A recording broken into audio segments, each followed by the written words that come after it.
श्रीमद् कुंज विहारणे नमः। श्री स्वामी हरिदासो विजय तीर्थराम।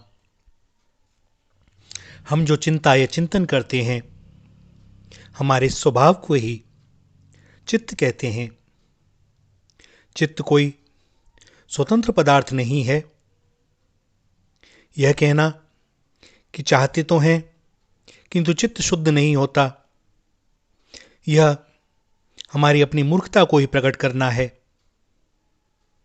क्योंकि जब तक हम अशुद्ध चिंतन करते रहेंगे तो भले ही हम कितने ही साधन क्यों ना कर लें, उसका फल क्या निकलेगा। जब तक हम शुद्ध चिंतन नहीं करेंगे तब तक बाहरी साधनों से कुछ भी नहीं होगा। हम अशुद्ध चिंतन ना करें, केवल ऐसा निश्चय कर लेने से ही चित्त शुद्ध हो जाता है, यह बात नहीं है। क्योंकि हम सांसारिक सुख की इच्छा तो करते ही हैं। सुख, सौंदर्य और प्रेम की अनुभूति तो हमको जगत में होती ही है, और यदि ऐसा है तो इनका चिंतन भी हम अवश्य ही करेंगे। वह कैसे छूट सकता है। और फिर इस हालत में अन्य साधनों की भी क्या आवश्यकता है। भैया, साधन एक ही है, और वह है हमारा विवेक। विवेक इसी बात का कि सुख, सौंदर्य, प्रेम संसार में सचमुच है या नहीं। यह मिलता है यह हमारा केवल कल्पना विलास है। शांति भी संसार में संसार के किसी पदार्थ से मिलती है क्या? यह केवल यह भ्रम ही है। यहां वास्तव में मेरे पराये यथार्थ में कौन है? कौन कब तक हमारा साथी है और किस स्थिति के बाद नहीं? मृत्यु क्या है, हम इसे समझना चाहें और हम इसका सामना कैसे करें। यह विवेक जैसे जैसे जागृत होता चला जाएगा, वैसे वैसे कामना और आसक्ति स्वतः ही कम होती जाएगी, और भगवत गुण और महिमा का श्रवण करने से श्रद्धा भक्ति बढ़ती चली जाएगी। इस प्रकार का चित्त का चिंतन ही चित्त शुद्धि है। उपाय बड़ा सरल है, पर जो अपने चित्त को शुद्ध करना चाहे, केवल उनके लिए चित्त शुद्धि की आवश्यकता तो तभी प्रतीत होती है ना, जब विवेक हो जाता है।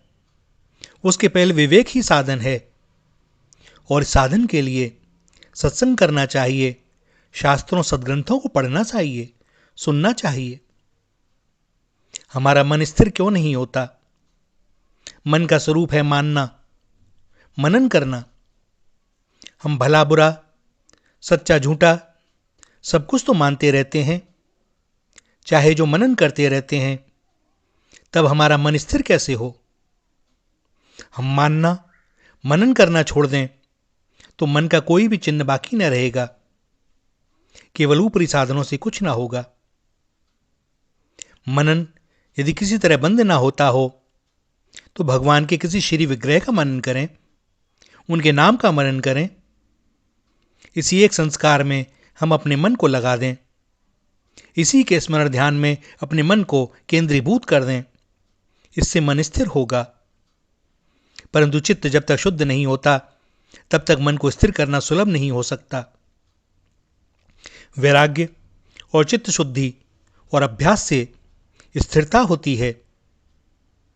हम मन की कल्पनाओं के प्रवाह में बहना छोड़ दें और तटस्थ होकर साक्षी रूप से उन्हें देखते रहें, तो मन स्थिर हो जाएगा। कोई कहता है, पूछता है कि हमें ज्ञान कैसे प्राप्त होगा। भैया, बड़े बड़े विद्वानों और पंडितों तपस्वियों की जहां दाल नहीं गल पाती, वहां हमें ज्ञान कैसे हो। बहुत से ग्रंथ देखे, वेश धारण कर लिया, आश्रम धाम ढूंढा, संतों की सेवा टहल की, पर आत्मा का कोई पता नहीं। ठीक हुआ। आत्मा क्या बाहर है? वनों और जंगलों में है, मठों और आश्रमों में है। और क्या उसके लिए विद्वान, पंडित या तपस्वी होना पड़ता है? जो कुछ किया आपने अच्छा किया। अब चुपचाप बैठ जाइए एक जगह, बाहरी ग्रंथों को रख दीजिए। अब अपने अंदर का ग्रंथ पढ़िए, मन बुद्धि के मूल का पता लगाइए और इन मन बुद्धि को जानने वाले जो आप हैं उस अपने आप को पहचानिए। मन को स्थिर रखकर हम जब अपने आप को ढूंढेंगे, पता लगाना चाहेंगे, तो एक बात कहें, निश्चय ही पता लग जाएगा। हम अपनी बुद्धि को सूक्ष्म करने के लिए संतों के वचनों, शास्त्रों की बातों को अपने आचरण, श्रवण, मनन में उतारने की बड़ी आवश्यकता है। पर जब शास्त्रों को पढ़ते हैं, आत्मविषयक बातों को देखते हैं, तब उसमें कल्पना और तर्क नहीं करना चाहिए।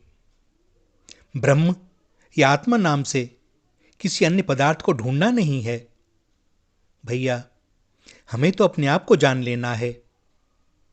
मैं कौन, मेरा कौन, और यही दो शाश्वत प्रश्न हैं। इनका उत्तर जिसने भी ढूंढने की चेष्टा की है, वह मैं से तुम तक निश्चय ही पहुंचा है। वह जान जाता है कि कौन है। जानिहु सोई जाहि देहु जनाई, जानत तुम्ही होई जाए। श्री राधा, श्री राधा, श्री राधा।